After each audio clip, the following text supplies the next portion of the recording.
Ladies and gentlemen, what is up? This episode of Follow Friday is brought to you by the Stereo app.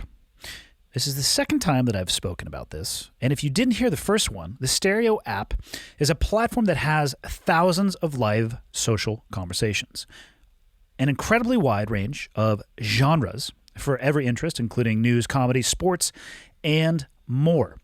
You can choose to be a co-host if you want. You could find somebody and host your own show. You can participate as a guest, or you can just listen in on some exclusive conversations. I'm personally using the Stereo app as a continuation of what I already do on the podcast.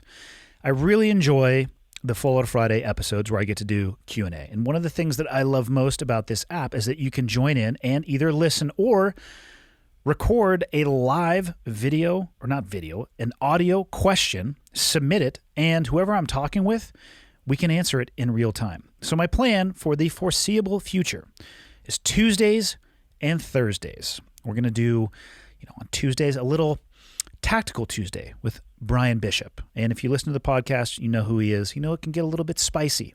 And Thursdays, I'm going to rotate the guests to try to answer the wide variety of Q&A that I get. So if that sounds interesting to you, you can get the app and follow me directly through the link in the show notes, or it's in my social media profile as well. That is the easiest way to do it. It'll take you directly to the show and to my page, and we can continue the conversation there. I'm early in my usage of the platform. I've only done one show so far, but it was awesome, and we had such a good time doing it that we've scheduled at least the next 5 weeks in a row for me and Senor Bishop for the Tactical Tuesday. If it sounds interesting, if you like the podcast, if you want to hear more, if you want to join what I'm going to call the Cleared Hot Podcast After Party, you can do so right on the app. Like I said, you can click on the link in the show notes or follow me directly through the link in specifically my Instagram bio. That's it. Hope to see you there. Okay, I got the red smoke. Gun run, north and south, west of the smoke, west of the smoke. Okay, copy, west of the smoke. I'm looking at danger close now. Come on with it, baby. Give it to me. I need it. You're cleared hot. Copy, cleared hot. Ladies and gentlemen, you know what time it is. Friday. Full Auto Friday time. Full Auto Friday, round number 43. Question number 1. For the past 18 months, I've been working for the biggest a-hole. He is disrespectful, a micromanager, has inappropriate conversations with female subordinates, and above all else, is a slacker who, when needed to perform work, procrastinates or takes forever. Needless to say, this sucks. During COVID, he decided he was high risk and stayed out for 5 months while the rest of the team continued to come in and perform. I was named acting team lead in his absence and was given additional authority to get the job done. It went pretty well, and senior leaders were very complimentary of my help. Recently, the boss has returned and continued to be a nightmare. As I am getting ready to rotate teams, he presented me with a list of 60 actions that were done incorrectly or without proper authority/documentation. While I admit I messed up 2 to 3 things trying to keep up, this list seemed very overbearing, like he's building some sort of case against me. I've had a discussion with senior management, and they don't seem concerned by this list or by dealing with my boss. On top of all this, he was promoted this year while I was, of course, passed over. I'm getting ready to switch teams and could ride it out, but I feel like I hold my employer to a higher standard than just sweeping this dealing with this guy under the rug. There seems to be a cultural lack of leadership at my organization. The whole situation and working for this guy have caused a great deal of stress and is beginning to affect my home life. I don't think any job is worth this mess. Should I quit my job? And if so, how can I do so on a positive note? Damn. A little heavy for the opener. First off, it sucks that you're going through this. What you have described certainly doesn't seem like a rewarding and empowering work environment. What I'm going to say is this. I am never going to tell somebody that they should quit their job. I will, hopefully, with my answer, present to you some things that you can think about, a little bit of food for thought. And you're going to need to make that decision on your own because you are intimately familiar with your family situation, your goals for the future, and the ins and outs of your job beyond what you described to me. And I have no right to tell anybody what it is that they should do. I don't even think you can change people's minds. I think you can present them with information with which they can change their own. But I digress.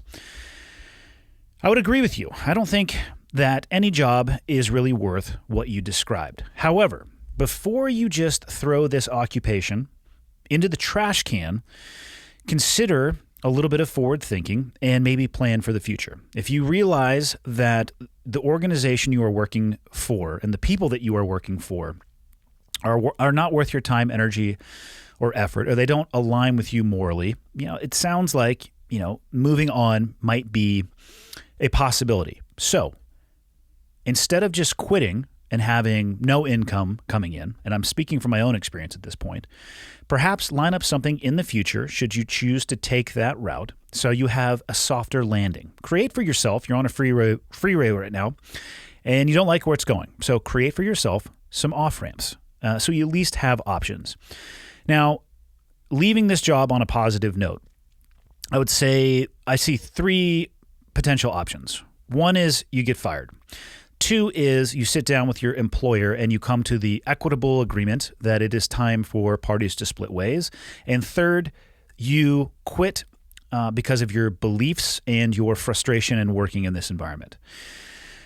I would say getting fired is not going to be a positive note.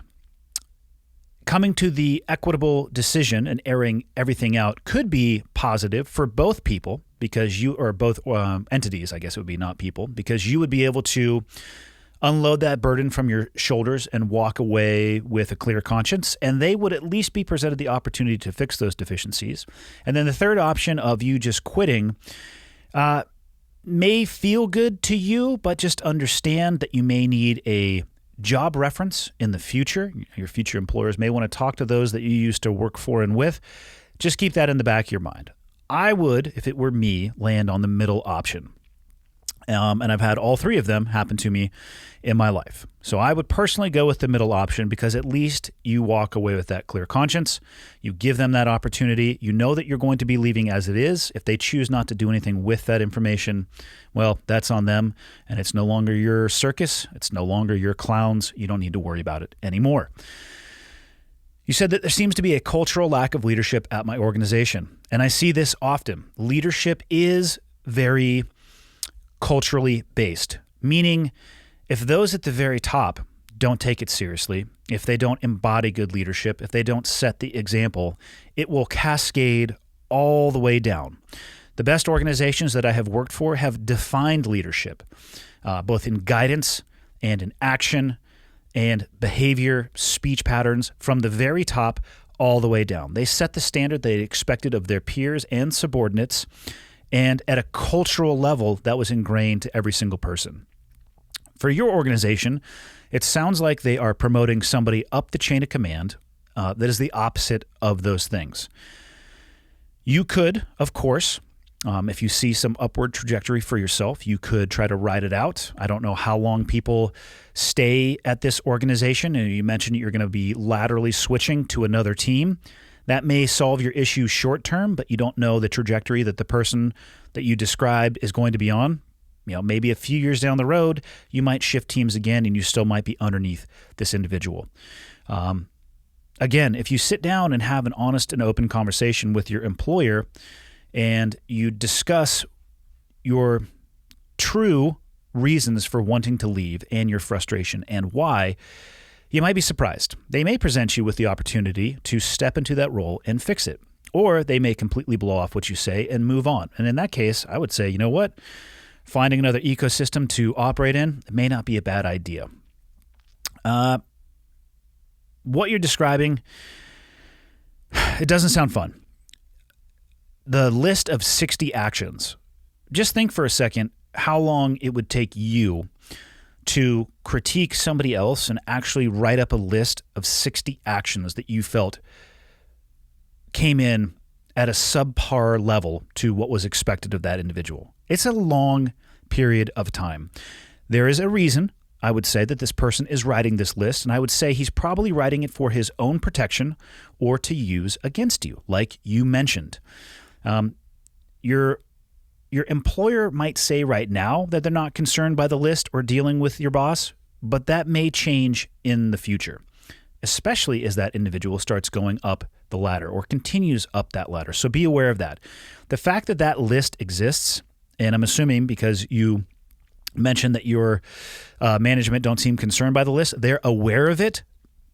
Just be aware. That could potentially change in the future, and understand how much time it took that individual to sit there and look at and judge your behavior. What I would have liked to have read in this paragraph is, my boss was out for 5 months. I stepped into a leadership void.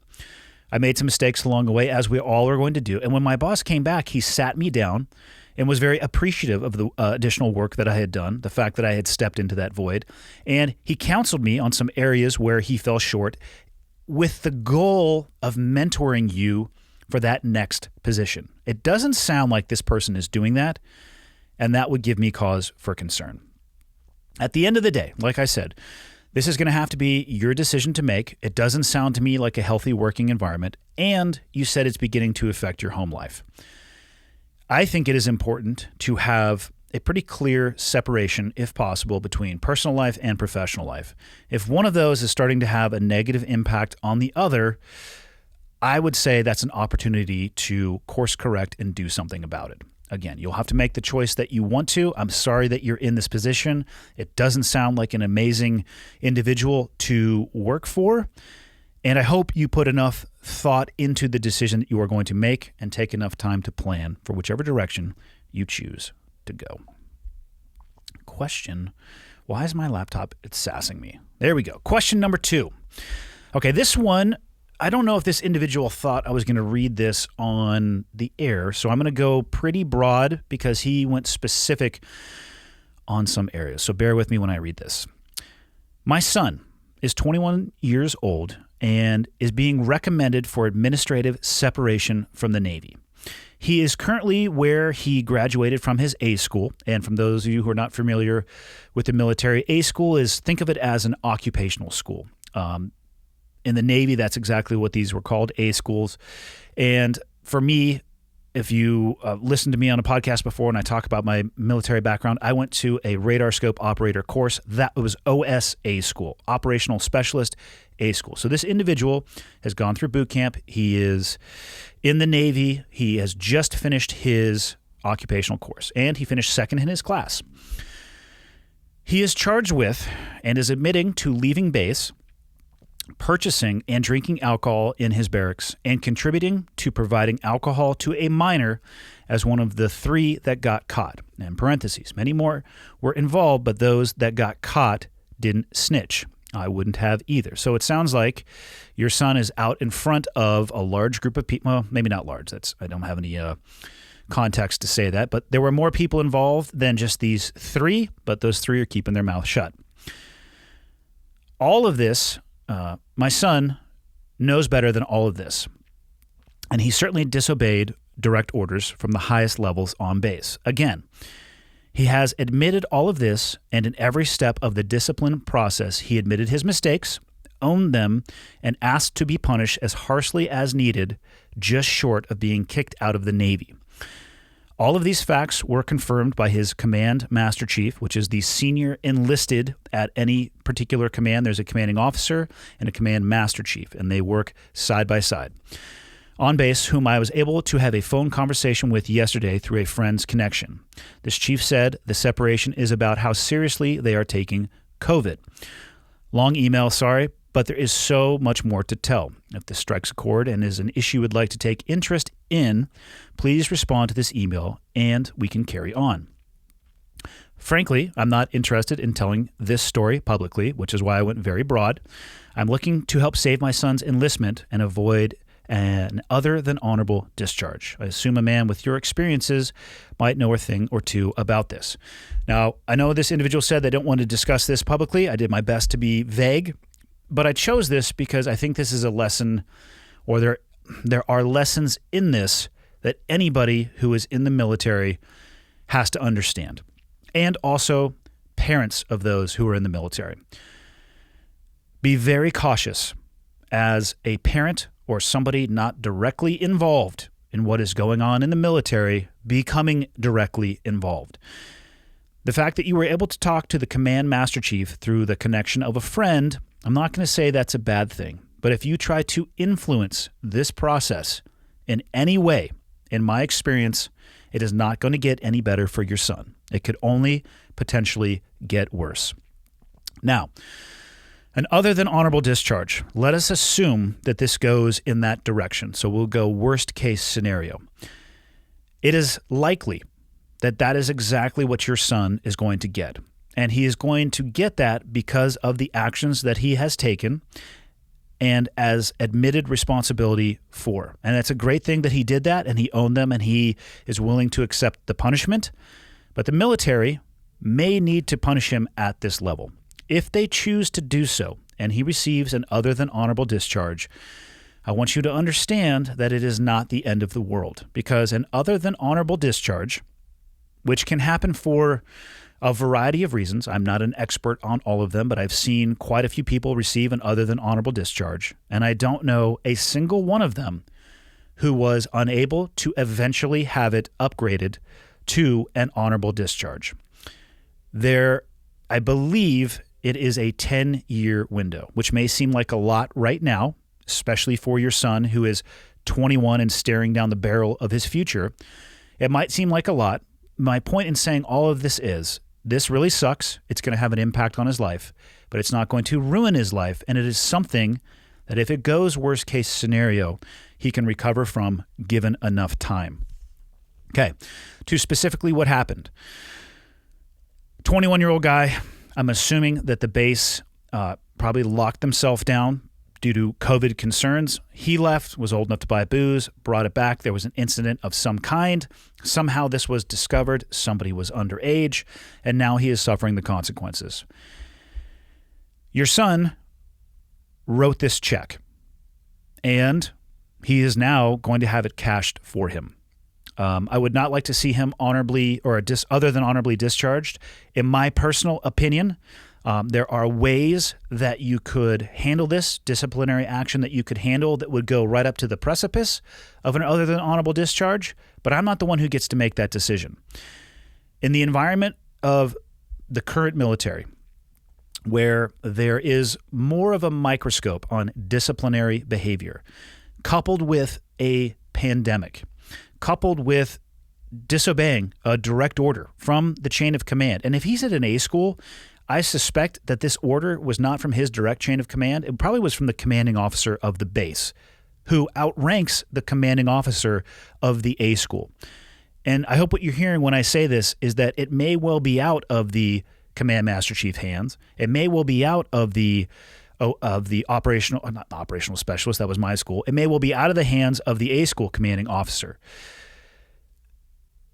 If a commanding officer is presented with a situation and he does not take disciplinary action that is commensurate with the infraction or the dereliction of duty or the disobeying of an order, if he does not punish that individual to the degree that is necessary, what message is that sending? And I know that sucks to hear as this young man's father, but it's not really about your son, and it's also not really about you.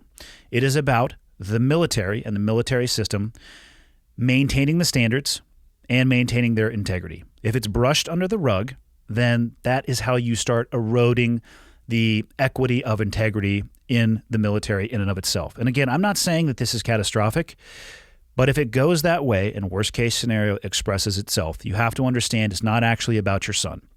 It's about the military, or in this case, military officers, or if he goes to an administrative separation and review board, whatever it may be, it's about those officers and senior enlisted doing what is required of them, and it may not even be them doing what they want to do. They may want to do everything that they can to maintain your son in military service, and they may not be able to, because if the infraction doesn't match the punishment, what are we talking about?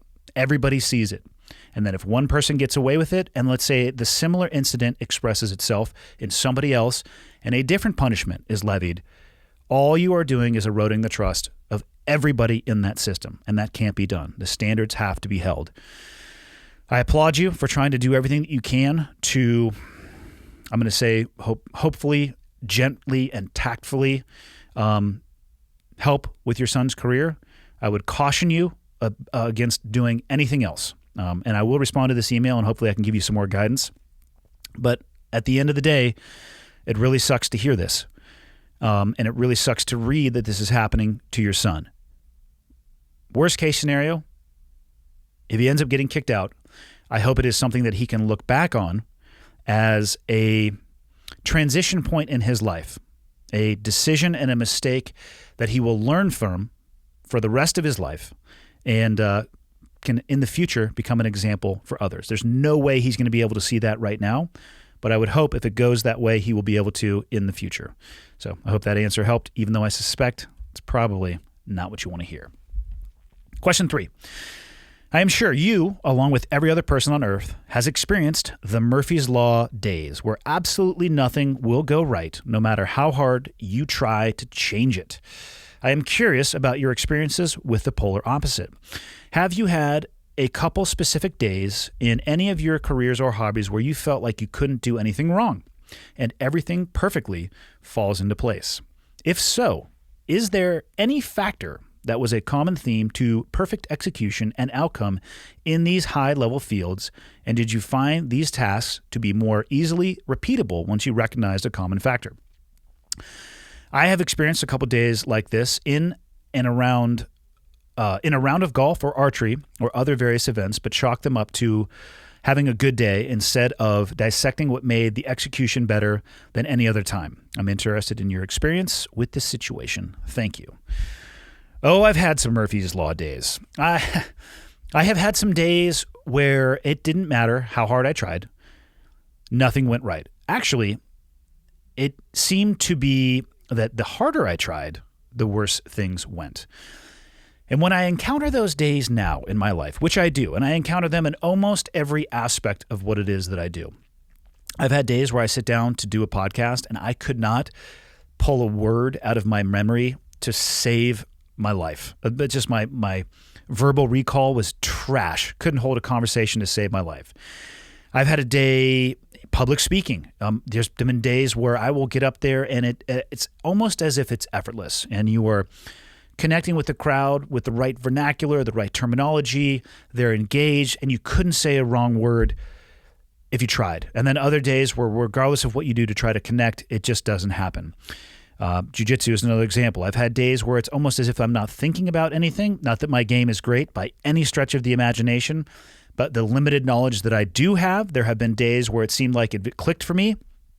And other days, and oftentimes this is actually a series of days when it comes to jiu-jitsu, where I will go to class and open mat afterwards and sit there and question in the middle of the roll whether or not I actually know any jiu-jitsu. The exact opposite of those days where everything seems to be firing.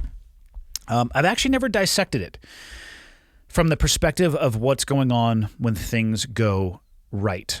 I have dissected it a little bit from the perspective of what's happening when things go wrong. And what I've identified in myself, the number one thing that could send me towards a Murphy's Law day is not managing my stress appropriately for multiple days before and pairing that with suboptimal sleep. And for me, I need I prefer 7.5 to 8 hours of sleep a day. I'll take 10 if I can get it. I'm not getting up at 4:30 and taking a picture of my watch. Love Jocko to death. That does not work for me unless I go to bed at probably 6 p.m. And that doesn't work for my life. But if I have stress, whether it be emotional stress, interpersonal relationship stress, maybe I'm starting to feel a little bit under the weather. If I don't deal with that, and my number one tool personally for dealing with stress is making sure that I sweat every single day. And maybe that doesn't make sense to some people, but for me, my brain and body work better when I press on them a little bit. When I willingly and intentionally actually seek stress. When I can do that, it allows me to work my way through what I would consider to be, complex issues on a personal side of the house, complex issues maybe on an emotional side of the house. It just makes me a better person. If I don't prioritize that and I start prioritizing other things other than my own mental health, it catches up to me very quickly. And oftentimes that stress that is undealt with is what's keeping me from sleeping. And the combination of those two things, it leads me into those days that you called Murphy's Law days. When I find myself in those days, the one thing that I try to prevent myself from doing is making decisions that actually matter. It seems to be on those days, maybe this is just fate, or maybe this is just the way that it appears to me, that I'll get bombarded with emails or communication. And it seems like even though I don't want to make decisions of any kind, I'm presented with decisions that I seem to need to make. And I used to do those things. I used to make those decisions. I used to get back to people. I used to make phone calls.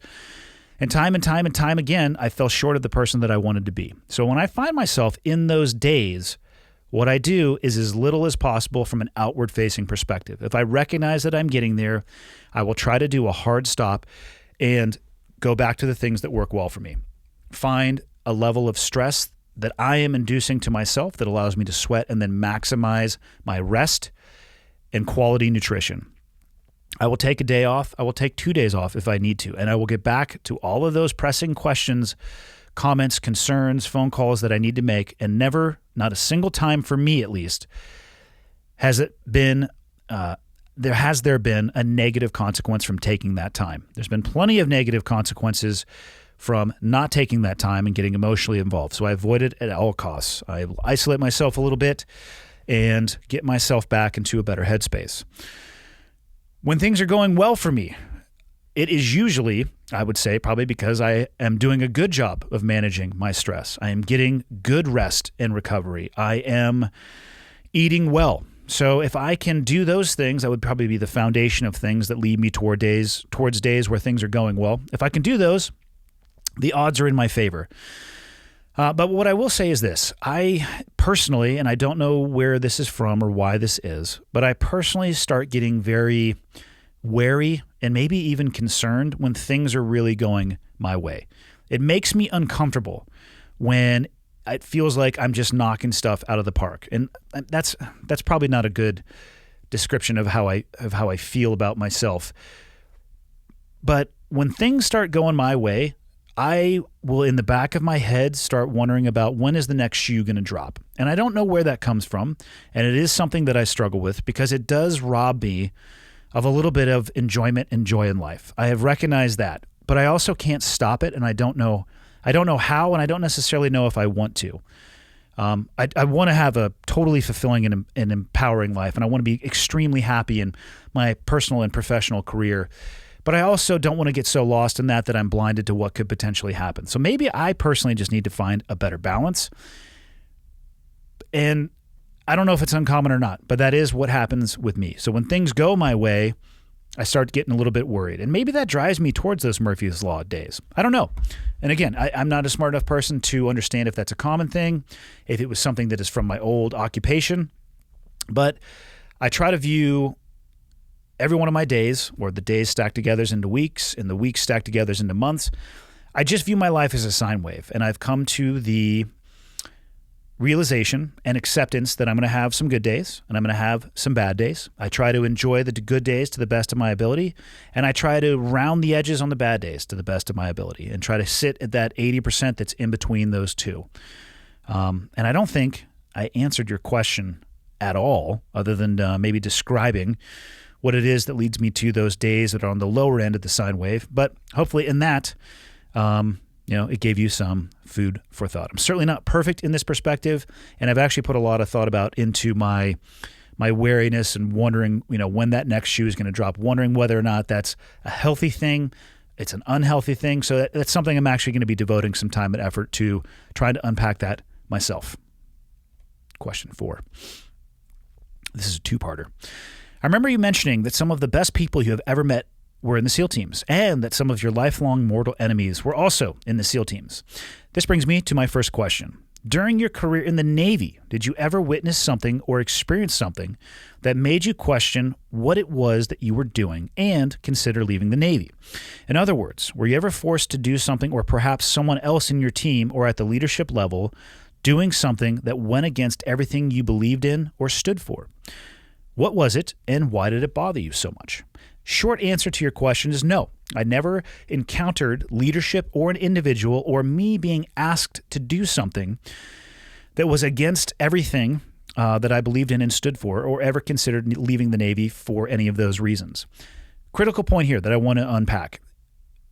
You are not forced to do anything when you are in the military. Is a rank-driven organization? Yes. When you say forced to do something, what I'm thinking about when I hear that is being asked to do something, being told, being ordered to do something that is unlawful. And you do not ever have to follow an unlawful order. When you talk about everything that I believed in and stood for, looking back on why I joined the military, I think I just wanted to be a part of something that mattered. I wanted to be a part of a team and fight with that team for people who were unable to do it themselves, or maybe even unwilling to do it themselves. I believe at a very deep level in pure evil, and I believe at a very deep level that there are limited solutions when it comes to dealing with pure evil. And the most effective solution for that is wiping it off the chessboard. And not everybody believes that, and that's totally fine. That's a personal opinion, and that's also not doctrinal inside of the community that I worked with. But that is the headspace that I went into going into the SEAL community. Some of your question to me rings a little bit more around the Hollywood narrative, perhaps the fictional book narrative, where essentially you're being told you need to go in and murder innocent people. No, not a single time did I ever experience anything like that. Would I have done that if I was asked to? Absolutely not. I absolutely would have disobeyed that order. And first off, it never would have made it through the planning phase. Let's say it did, and we got onto target, and somebody asked me to do that.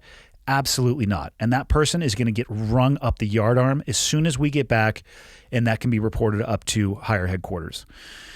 What I did find were people that I was surrounded by with incredibly calibrated moral compasses who kept that calibration in environments of extreme stress and very little oversight. Oftentimes, there was nobody watching what it is that you were doing. And that moral compass and that desire, again, for myself, the reasons that I joined that I already talked about, it kept me on what I'll call the path, headed in the right direction for the right reasons. So, no. Long answer to your short question. I never encountered any of that. The people that I served with were actually the exact opposite, largely in what you described. And I'm sure, though, that there are people out there who are like you described, and I guarantee you if they are in the SEAL community, they are getting ejected because the community itself is not going to tolerate that behavior. Second question. How many guys that are active in the military or special operations know very little about the military or military acronyms and general military logistics? The reason I'm asking you this is because my brother spent 10 years in the Marines, and when I asked him a few questions about some of the things I had read about, he didn't know what I was talking about because he wasn't familiar with the acronyms. It seems that military lingo is an incredibly constantly changing language that nobody can fully understand. Do you understand all of it? You described it perfectly. It is a constantly changing language that I don't think anybody can fully understand. You could understand the things that directly impact you or that you are directly involved with. For the Navy, we use N codes, and then you get into a joint environment and they start using J codes for the joint. N1 is admin, N2 is intel, N3 is operations, N4 is I can't fucking remember what it is, N5 I think is logistics. Every single one of those N codes or J codes, and I don't even know what they use in the Army, let alone the Coast Guard or the Marines. Let's say you work in admin. You'll probably understand all of the acronyms in the admin world, but I guarantee you we could take you to a training environment outside of your wheelhouse and completely and utterly destroy your mind with the foreign language that you described, a constantly changing foreign language that we knew intimately And then I could come into the admin shop and you could be throwing acronyms at me or the names of paperwork or form, and I'd be looking at you with deer in the headlights. So I don't think it's uncommon that your brother doesn't understand acronyms that weren't directly involved with the execution of his job.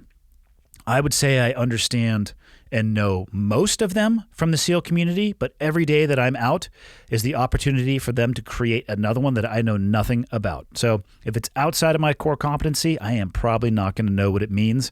And trust me, the vast majority of military lingo and acronyms is outside of my core competency. And what do I do when that happens, specifically when people ask me questions about acronyms, is I go to the Google machine and I put it in there, and it usually spits me out the answer that I'm looking for. So don't fault your brother. It's impossible to master the military acronym language. And if anybody actually takes the time to do so, more power to you. And I hope that you have a constantly updated Rolodex, because it's never going to end. Last question for the day. Let's talk about the pandemic. Love the show. Thanks for all the laughs and insight that you give as we're approaching the 1-year mark of pandemic lockdowns and shifts. I'm finding myself becoming a bit of a neurotic mess. I don't think you're the only one. Bit of a backstory. My wife and I got married in November of 19, relocated from my job in Texas to North Carolina, and she started a new one, all in February of 2020. So I think that was, right before the lockdown. So you made some big moves right before the country went and halt. March hit, and I work in the entertainment world. Thankfully, I was only furloughed for 5 weeks. But as someone who has had his toes into the survival and preparedness world, excuse me, I found myself clamoring more for ammo, MREs, which stands for meals ready to eat, and they're fucking disgusting, and cool, sexy boogaloo shit. I've slowed down, but now I'm questioning about preparedness in the real everyday shit. Will I be a good husband and a strong provider? The thought of zombies rising out of the grave and us going all Walking Dead pales in comparison to finding the proper work time and family time balance. I feel like I'm planning and preparing away my personality and making myself not someone people want to be around. Any suggestion? And thanks for playing therapist to those of us who haven't reached out for professional help yet. First off, if you're thinking about reaching out for professional help, do it. It's been wildly beneficial in my life. I actually don't know anybody who took the time to find the right professional counselor, therapist, whatever you want to call it, that hasn't had amazing impact on their life. But do what you want to. Your life, your choices. Okay. So you're getting a little paranoid. You're focusing solely on survival. And as I was reading this question, it doesn't surprise me that you're doing this or that other people are doing this. Why? Because it's one of the few things that you actually have control over. I look at the states of the United States and the guidance that is very drastically different in all of these states, whether you're a coastal state, rural state, Alaska, Hawaii, fill in the blank. Whether it's what jobs are allowed to work, where you can go eat, how many people can eat, the mask mandate, fill in the blank. All of us, to include myself, are being told largely what we can do, when we can do it, and how we can do it. And I think that is a common, something that is common that comes from that is people will grasp onto the things they actually have control over. And, preparing for survival is something that you absolutely do have control over. So you could, if you get deep into this, you could go for the ammo, the MREs, you could get tents, you could have bug out bags, you could do your vehicles, all of that stuff.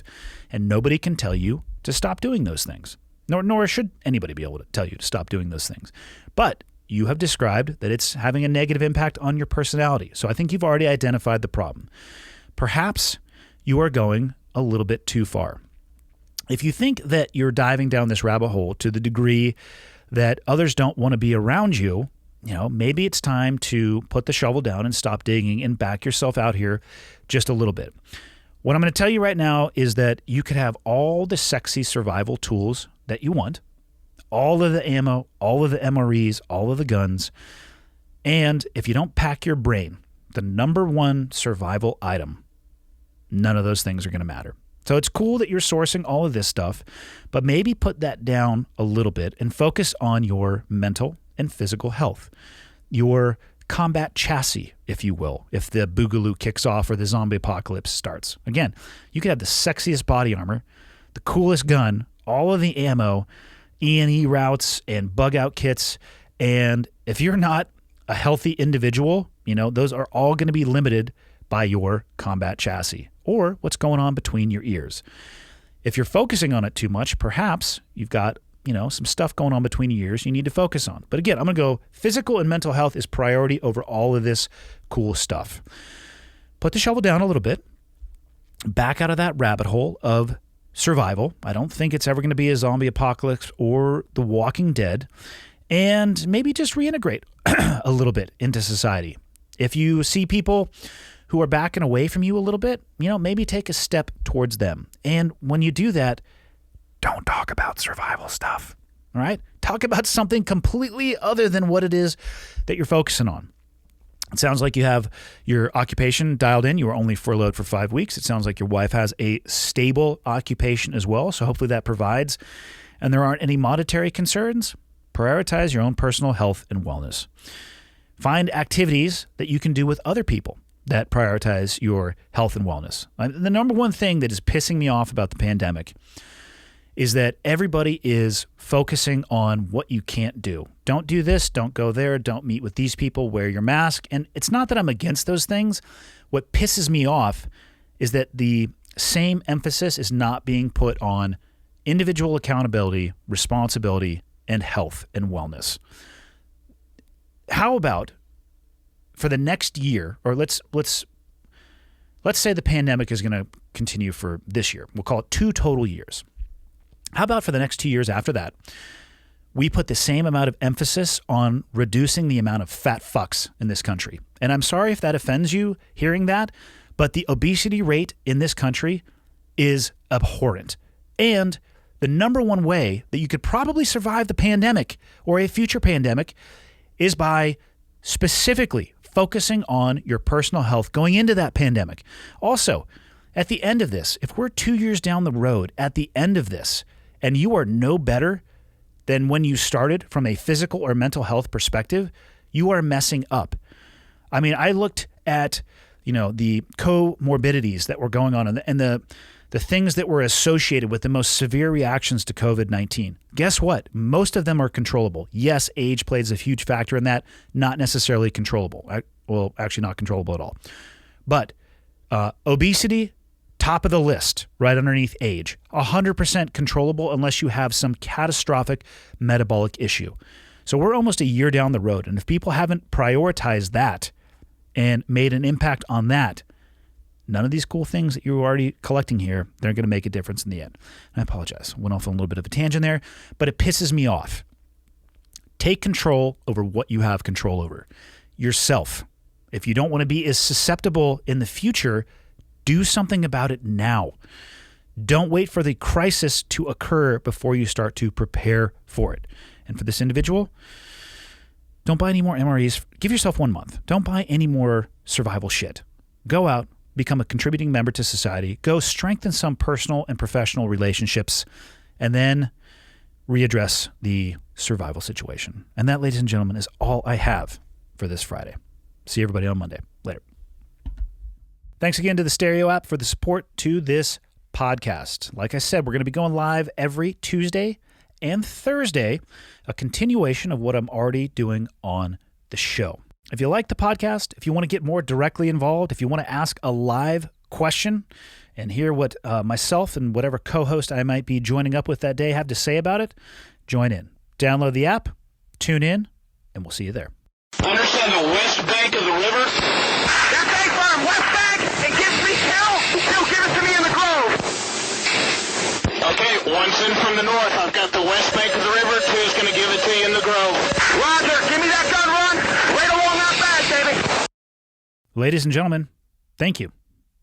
Thanks for taking the time to tune in, whether you're listening on an audio-only platform or you're watching on YouTube. I appreciate that you take the time every week to tune in. People ask me a lot, what can they do to help me spread the word? And the answer is actually embedded in the question. The biggest thing you guys can do to help me, if you enjoy the podcast and you think it would be helpful to others, is subscribe and share it with other people. And if you have the time, go on to Apple Podcasts and leave me a rating and a review. If you think the podcast sucks, tell me it sucks. and leave a 0-star review, or the lowest stars possible. If you have a question, comment, or suggestion, you can go to clearedhotpodcast.com. And there is a contact me button right there, which will land in my inbox. And the last thing, if people are interested in helping out, what you can do is fly the old flag. And by that, I don't mean an actual flag, because I don't have any of those. I'm talking about t-shirts or sweatshirts or hats, whatever it may be. Again, clearedhotpodcast.com. Click on the shop tab, and hopefully something in there looks like it would be an item you would like to wear around town. And then you can tell people what it is when they ask you. But that is it. The biggest thing I can say is thank you. I truly appreciate it. And until next time, see you.